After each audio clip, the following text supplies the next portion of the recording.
Well, here's something you don't see every night. First-hand accounts of real-life exorcisms from Catholic priests trained by the Vatican. They say they've seen demons in action. Take a look.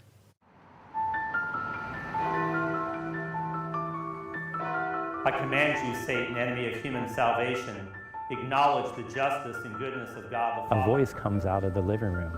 Get out. Who by his righteous judgment has damned your pride and envy. His back starts to arch and he's like, depart from this servant of God, whom the Lord has made in his own image. So he picks up the book and that baby voice again. He goes, I read this book. Many will dismiss the idea of the devil taking possession of a person. But the priest in this tiny town near the border of Ohio and Indiana is now known all over the world for his work around just that.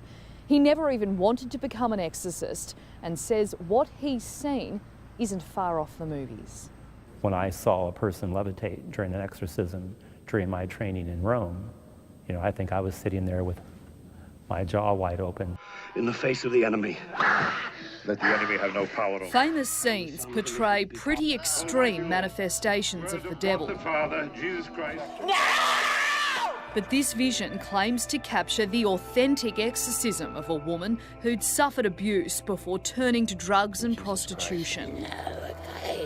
So when an exorcism is performed, the exorcist is in charge of the scene, and nobody should interject or do anything. When I was appointed in 2005, I became one of only about 12 officially appointed exorcists in the United States. Father Vincent Lampert is one of America's few Vatican-trained exorcists, living there for 3 months to learn how it's done. So during my time in Rome, I sat in on 40 exorcisms and was able to learn firsthand again the church's ministry to those up against the demonic. His stories of witnessing the devil at work as a qualified exorcist are nothing short of haunting. As soon as I started praying, she lunged at me like a wild dog. She's like, whoa! Oh my God. I think I jumped back 5 feet, and this voice that came out of her mouth said, well, who's he? He has no power over us. That's what happened when he was trying to help a woman who'd become possessed at the hands of childhood trauma, raped by her father. And I went over and laid my hands on her head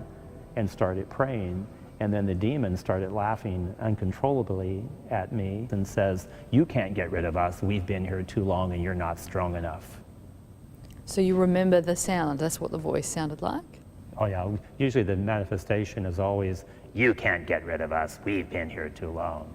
Again, it's that sense of wanting to instill fear. Lampert uses various rituals, including insufflation, a breathing prayer, which with one woman roused the devil in a frightening way. The chair flew back and hit the side of the altar. The person flew up out of the chair, and you heard this shriek, scream.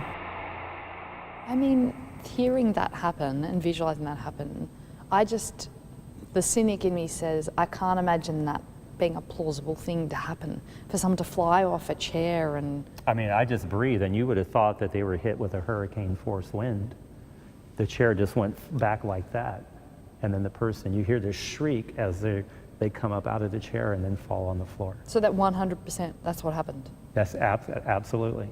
That's frightening. Father Lampert tells me he's receiving about 1,800 calls, emails and letters every year from people all over the world who believe they're possessed.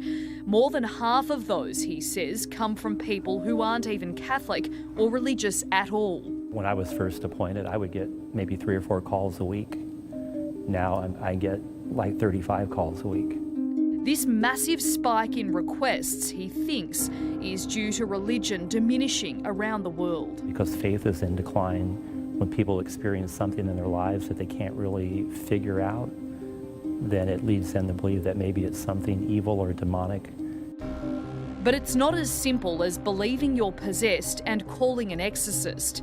The Catholic Church has strict protocols and processes that priests must follow before deeming an exorcism to be appropriate. Exorcists are trained to be skeptics. I should be the last person to believe that a person is possessed. Every other possible explanation needs to be exhausted before I make that determination. The very first step of the protocol would be for the person to have some type of psychiatric evaluation. Those wanting help then have to answer a series of questions covering their psychological history and whether they've had addiction issues. They're also asked if they have had any experience or history of engaging in the occult, witchcraft, black magic, magicians, fortune tellers, crystals, wizards or game boards. Other questions include, have you ever tried to communicate with spirits, demons or the devil itself? And do you truly want to be free of the evil influences you believe are presently affecting you? Will you do what must be done? I witnessed eyes rolled in the back of the head. I've seen eyes turn completely black, where there's just nothing there but like total darkness, foaming at the mouth. The Catholic Church doesn't allow filming of exorcisms to protect the identity of those afflicted, but others not sanctioned by the Church have been. Exorcisms don't take place on a dead-end street at midnight in an abandoned house during a thunderstorm. That's where you would normally do an exorcism. Father Lampert always executes the exorcism in a sacred space, like the church itself. So I would have the book, I would have a crucifix, would come in and then immediately begin doing the prayer of the church. He'll then command the demon to Who by depart. his righteous judgment has damned your pride and envy. At that point in the exorcism, if you see that disturbing behaviour, what do you do to counteract that? I just continue, I stay focused on the prayer of the church, and I watch and observe everything that's taking place. And if certain parts of the ritual seem to be more effective than others, I just take a mental note of that. Since I have done exorcisms, I am an exorcist. 3.5 hours drive north, Father Michael Maginot has conducted exorcisms on 15 different people, some needing more than one session. Kind of surprising that words would have an effect on, a demon. I cast you out. But it does. They hate it. They can't stand the prayers. They can't stand being condemned. Be gone and stay far away from this creature of God. Father Maginot performed his most high-profile exorcism on a mother and her 3 children who lived in a home right here in the town of Gary, south of Chicago. After making headlines as the portal to hell, the house was demolished. This is where the family believes they became possessed. What started as persistent swarms of flies on the porch transpired into strange noises at night, and ultimately the mother's 12-year-old daughter levitating above her bed, unconscious. The last night we stayed in the house, that's when it was throwing my children around. Within months of moving into this rental home with her kids, Latoya Amons knew something wasn't right. It picked up a lamp from out of my bedroom and threw it into the living room. It was throwing chairs. They were throwing chairs. Father Maginot was called to the house to speak with the mum, finding what he believed to be several signs of demonic possession, including unexplainable footprints around the house. I went to the bathroom, I went to the kitchen, if there was a leak or something, they weren't there. They were just around her, but they were wet. And I don't remember seeing them before. During that conversation, were there any sort of key red flags that made you concerned that this was something? Took my crucifix, put it on her. She began convulsing. And then I took it off and she stopped convulsing. I said, you are possessed. You have an aversion to holy objects. What's claimed to have happened here at the local hospital is disturbing and backed up by medical staff who say they witnessed it in this report. The 7-year-old son started making growling sounds while his eyes rolled back into his head. His older brother then walked up a wall backwards, flipping over his grandmother. The nurses were standing in the door and they bagged up saying, "Oh my God, oh my God." Whose room is this?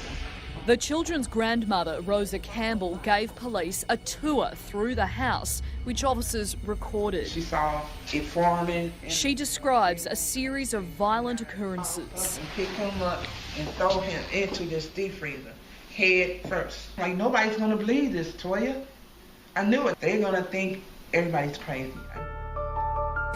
And that's the lingering question. Do demons exist? And do they inhabit the souls of people around us? What do you say to people who don't think demons are real? There is no other explanation for certain things. The role of the church is not to impose, but to propose. So one of the reasons I like to speak out on the topic of exorcism is just to help educate people with what the church actually believes and teaches. And then what people do with that is ultimately up to them. In 2014, the Catholic Church formally recognised the ancient ritual of exorcism under canon law and approved the creation of the International Association of Exorcists.